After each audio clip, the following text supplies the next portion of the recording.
The oil depot in Engels, in the Saratov region of the Russian Federation, began to burn even more intensely by the evening after the night strike on January 8, and local residents also heard explosions again, Russian media reports.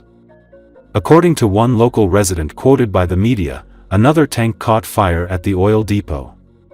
On social media, users complained about an unpleasant smell of burning in the air. According to Russian publications, a state of emergency has been declared in Engels.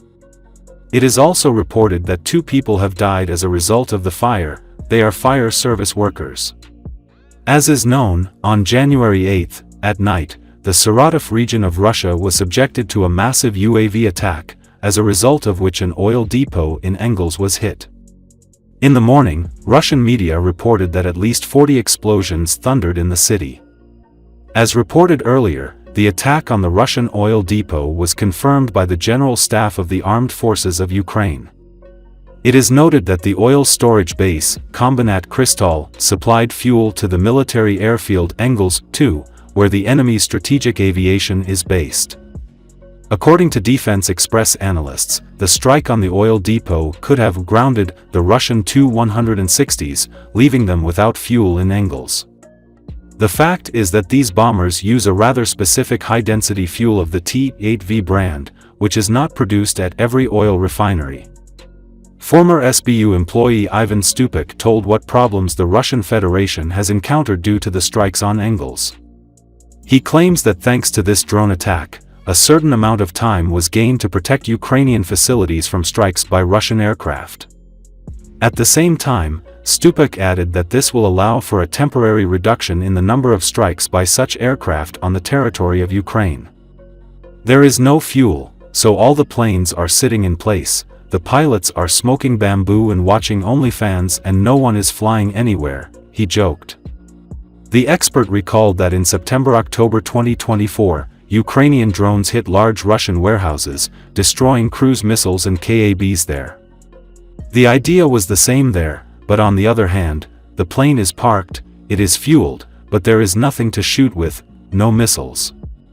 And again we return to the first option, that the pilots are smoking bamboo, relaxing and playing backgammon, says Stupik. According to him, in this way the Ukrainian defense forces are trying to save the Ukrainian energy system, our facilities, and the lives of civilians and military personnel from future strikes using strategic aviation. It's hard to say now how much time we've gained, it could be from a few weeks to a month or more, Stupik said. He noted that oil depots are a very fragile object, so when a drone lands on a fuel processing column or a container where it is stored, it breaks down. It is important now to understand where the hit was. If it hit some very important part that is only manufactured in Norway or Sweden and there is no replacement for this unit or part, then the enterprise may stop for a long period of time, the expert noted. He recalled that during January-December 2024, as a result of such drone strikes, Ukraine was able to stop approximately 13% of the Russian oil refining industry, that is, they were idle due to such strikes.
Ukrainian troops are systematically hunting for the Russian 810th Marine Brigade in the Kursk region, according to the General Staff of the Armed Forces of Ukraine on Tuesday. As a result of a high-precision raid, the headquarters of the 810th Marine Brigade in Belaya was damaged. This is the second strike on the brigade headquarters in 2 weeks.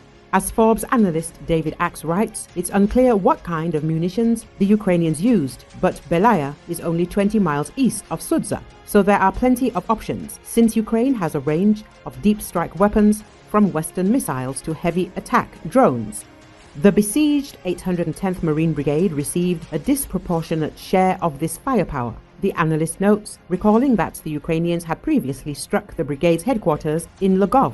Moreover, soon after the attack on Lvov, the 810th Marine Infantry Brigade was relocated to Plekhovo for a short period of rest. The 2,500-man unit needed a break. The 810th Marine Brigade and its sister unit in the Kursk counteroffensive, the tragic 155th Marine Brigade, were severely depleted by 2 months of largely unsuccessful assaults from the Kursk salient, Axe notes. Thus, on January the 7th, the Ukrainian armed forces repelled another attack by the 810th Marine Infantry Brigade in the Pogrebki area. Since November, Russian Marines have thrown at least 2 battalions of 400 men into Pogrebki, but have achieved nothing but losses, the analyst emphasizes. Before the Ukrainian armed forces began to become active in the Kursk region, it became known that the command post of the 810th Separate Guards Marine Brigade in the city of Lvov had been defeated in the Kursk region of the Russian Federation. As reported, the enemy suffered losses among the officer corps. Also recently, the Ukrainian armed forces struck a command post of the Russian army in Mariino, Kursk region. It is noted that these fire strikes are carried out primarily to weaken Russia's ability and desire to carry out terrorist acts against the Ukrainian civilian population. The armed forces of Ukraine will tirelessly continue to identify and destroy military command facilities of the aggressor country, the General Staff of Ukraine emphasized.